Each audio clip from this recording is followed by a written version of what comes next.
রাজধানীর new market এলাকায় দেশীয় অস্ত্রের বড় একটি গুদামের সন্ধান পেয়েছে বাংলাদেশ সেনাবাহিনী। আজ সন্ধ্যার পরে সিটি কমপ্লেক্সে অভিযান চালায় সেনা সদস্যরা। অভিযানে সামুরাই তলোয়ার, চাপাতি ও বিভিন্ন ধারালো অস্ত্র উদ্ধার করা হয়েছে বলে জানিয়েছে বাংলাদেশ সেনাবাহিনী।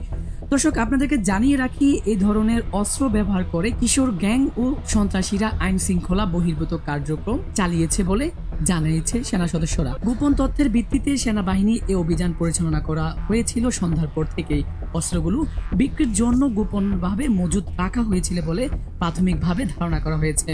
দর্শক, আপনাদেরকে জানিয়ে রাখি, অভিযানে সেনা সদস্যদের পাশাপাশি অন্যান্য আইন শৃঙ্খলা বাহিনীও কাজ করেছে। এই অভিযানে কাজ এখনো চলমান রয়েছে বলে বিভিন্ন সূত্রে জানা গিয়েছে।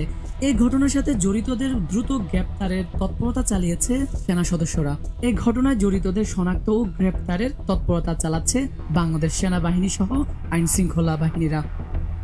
সেনাবাহিনী জানিয়েছে, রাজধানীতে অবৈধ অস্ত্র দমনে অভিযান অব্যাহত থাকবে তাদের। যেমনটি আমরা দেখছি, আজ সন্ধ্যার পরে কিন্তু বাংলাদেশ সেনাবাহিনীর একটি অভিযানে রাজধানীর নিউ মার্কেট এলাকায় দেশীয় অস্ত্রের বড় একটি গুদামের সন্ধান পেয়েছে তারা।